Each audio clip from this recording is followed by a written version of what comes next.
This is Roger Hibbert and his beautiful wife Elizabeth, and tonight we'll be doing our 4 chapters through the Bible. Tonight we'll be in the 14th chapter of Exodus and in the 35th Psalm. And then in the New Testament, we'll be in the 5th chapter of Matthew and the 2nd chapter of 1 Corinthians. And that gets us through the Bible in a little over a year in the Old Testament and a little less than a year in the New Testament. So we start in the 14th chapter tonight in the New Testament, Old Testament. Then the Lord said to Moses, tell the people of Israel to turn back and encamp in front of Pi-hahiroth, between Migdal and the sea, in front of Baal Zephon. You shall encamp facing it by the sea. For Pharaoh will say to the people of Israel, they are wandering in the land. The wilderness has shut them in, and I will harden Pharaoh's heart, and he will pursue them, and I will get the glory over Pharaoh and all his host, and the Egyptians shall know that I am the Lord. And they did so.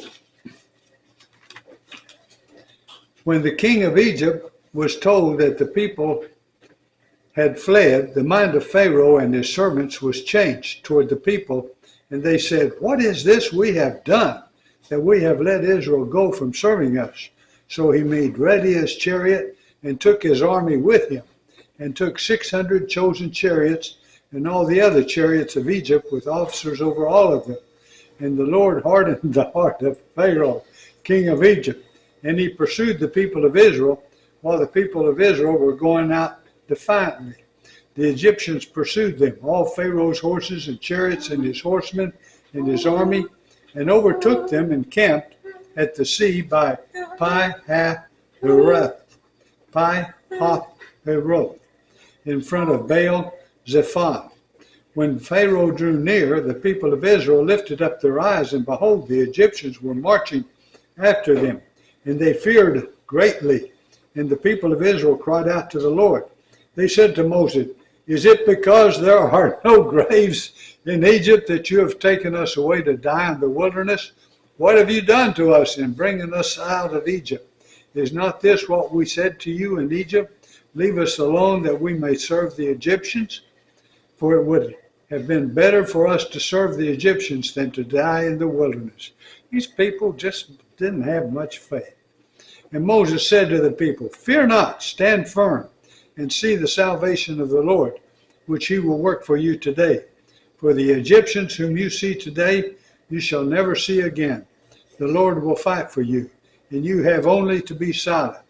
The Lord said to Moses, why do you cry to me?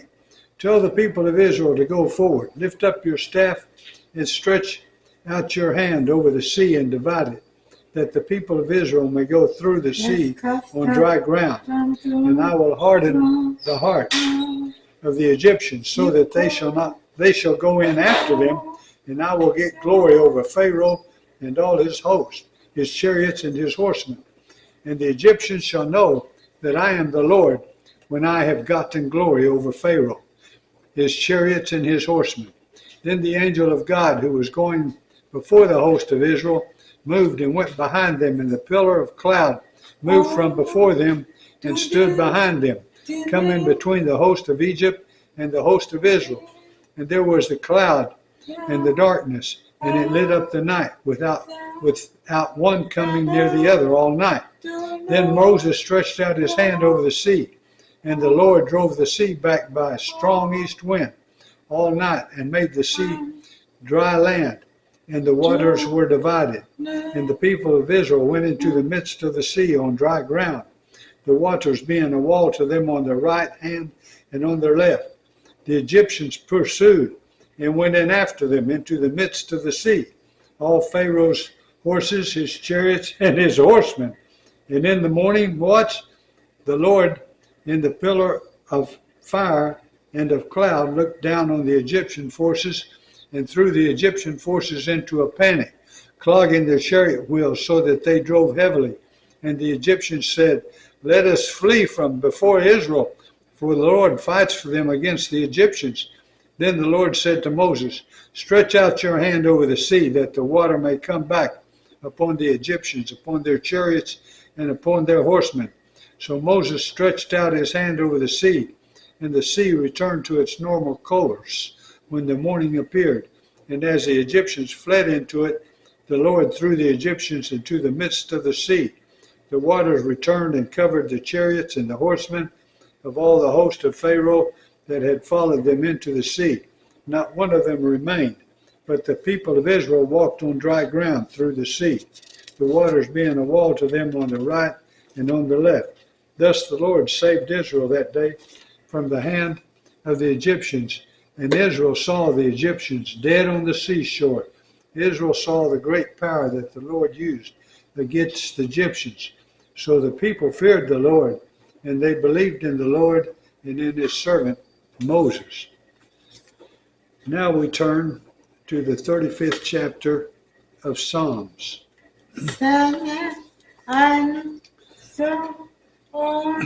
Of David. Contend, O Lord, with those who contend with me. Fight against those who fight against me. Take hold of shield and buckler, and rise for my help. Draw the spear and javelin against my pursuers. Say to my soul, I am your salvation. Let them be put to shame and dishonor who seek after my life. Let them be turned back and disappointed who devise evil against me. Let them be like chaff before the wind, with the angel of the Lord driving them away. Let their way be dark and slippery, with the angel of the Lord pursuing them. For without cause they hid their net for me. Without cause they dug a pit for my life. Let destruction come upon him when he does not know it. And let the net that he hid, ensnare him.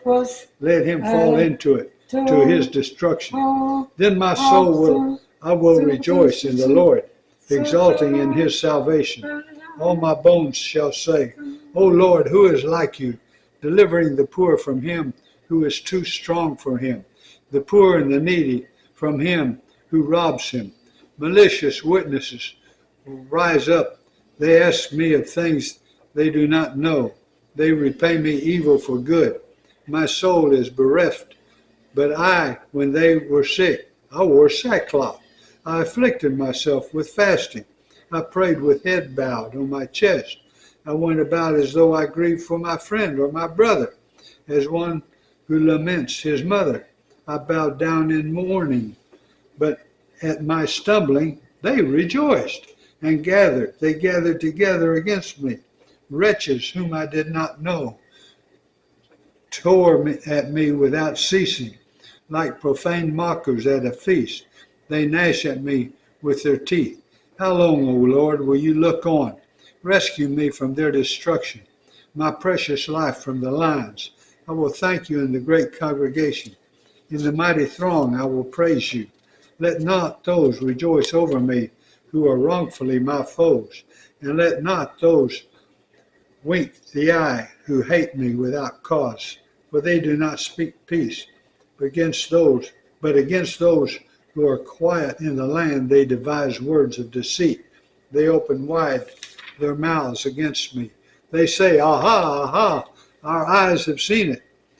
You have seen, O Lord, be not silent. O Lord, be not far from me. Awake and rouse yourself for my vindication, for my cause, my God and my Lord.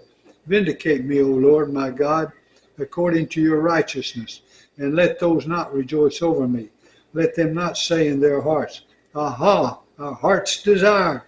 Let them not say, we have swallowed him up.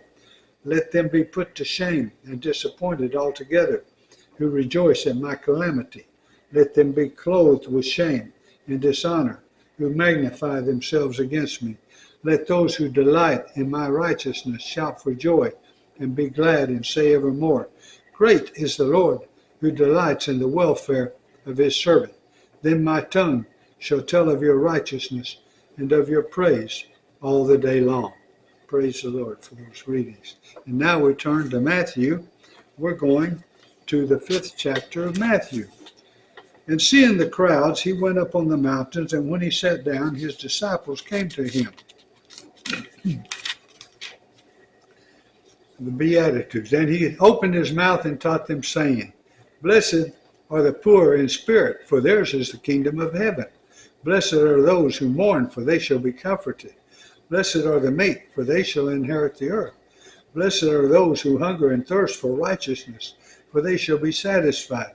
Blessed are the merciful, for they shall receive mercy. Blessed are the pure in heart, for they shall see God. Blessed are the peacemakers, for they shall be called sons of God. Blessed are those who are persecuted for righteousness' sake, for theirs is the kingdom of heaven.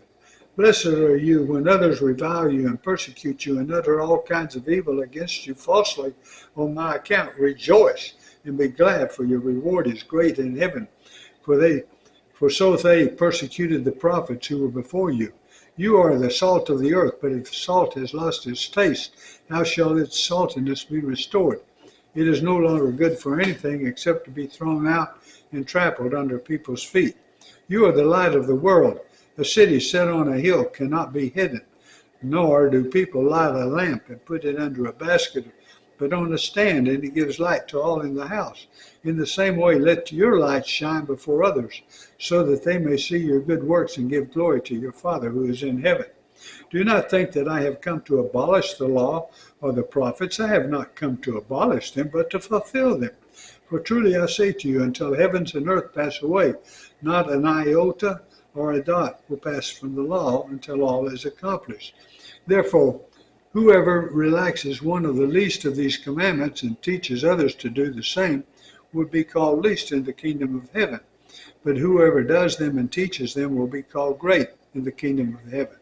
For I tell you, unless your righteousness exceeds that of the scribes and Pharisees, you will never enter the kingdom of heaven.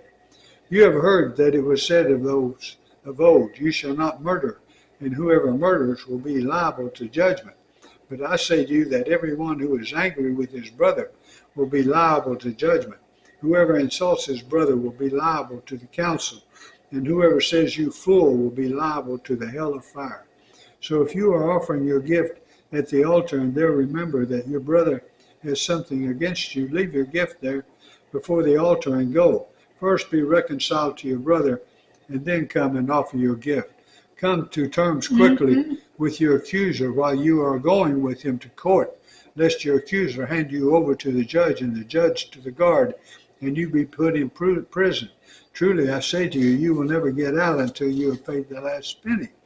You have heard that it was said, you shall not commit adultery, but I say to you that every one who looks at a woman with lustful intent has already committed adultery with her in his heart. If your right eye causes you to sin, tear it out and throw it away, for it is better that you lose one of your members than that your whole body be thrown into hell. And if your right hand causes you to sin, cut it off and throw it away, for it is better that you lose one of your members than your whole body goes into hell. It is said, whoever divorces his wife, let him give her a certificate of divorce. But I say to you that everyone who divorces his wife except on the grounds of sexual immorality makes her commit adultery, and whoever marries a divorced woman commits adultery. Again, you have heard that it was said to those of old, you shall not swear falsely, but shall perform to the Lord what you have sworn. But I say to you, do not take an oath at all, either by heaven, for it is the throne of God, or by the earth, for it is his footstool, or by Jerusalem, for it is the city of the great king. And do not take an oath by your head, for you cannot make one hair white or black. Let what you say simply be yea or nay, yes or no. Nothing more than this comes from evil. You've heard that it was said, an eye for an eye and a tooth for a tooth. But I say to you, do not resist the one who is evil. But if anyone slaps you on the right cheek, turn to him the other also. And if anyone sue you and take your tunic, let him have your cloak as well. And if anyone forces you to go 1 mile with him, go with him 2 miles. Give to the one who begs from you, and do not refuse the one who would borrow from you. You have heard that it was said, you shall love your neighbor and hate your enemy. But I say to you, love your enemies and pray for those who persecute you, so that you may be sons of your Father who is in heaven. For he makes his sun rise on the evil and on the good, and sends rain on the just and on the unjust. For if you love those who love you, what reward do you have? Do not even the tax collectors do the same? And if you greet only your brothers, what more are you doing than others? Do not even the Gentiles do the same? You therefore must be perfect, as your heavenly Father is perfect. And now we turn to 1 Corinthians, the 2nd chapter. And I, when I came to you, brothers, did not come proclaiming to you the testimony of God with lofty speech or wisdom, for I decided to know nothing among you except Jesus Christ and him crucified. And I was with you in weakness and in fear and much trembling. And my speech and my messages were not in plausible words of wisdom, but in demonstration of the Spirit and of power, so that your faith might not rest in the wisdom of men, but in the power of God. Yet among the mature we do impart wisdom, although it is not a wisdom of this age, or the rulers of this age who are doomed to pass away, but we impart a secret and hidden wisdom from God, of God, which God decreed before the ages for our glory. None of the rulers of this age understood this, for if they had, they would not have crucified the Lord of glory. But as it is written, what no eye has seen nor ear heard, nor the heart of man imagined, what God has prepared for those who love him. These things God has revealed to us through the Spirit. For the Spirit searches everything, even the depths of God. For who knows a person's thought except the spirit of that person, which is in him? So also no one comprehends the thoughts of God, except the Spirit of God. Now we have received not the spirit of the world, but the Spirit who is from God, that we might understand the things freely given us by God. And we impart this in words, not taught by human wisdom, but taught by the Spirit, interpreting spiritual truths to those who are spiritual. You know, we have the Spirit of God living right in us. The natural person does not accept the things of the Spirit of God, for they are folly to him, and he is not able to understand them, because they are spiritually discerned. The spiritual person judges all things, but is himself to be judged by no one. For who has understood the mind of the Lord, so as to instruct him? But we have the mind of Christ. Praise God for the reading of his word today. Thank you for listening.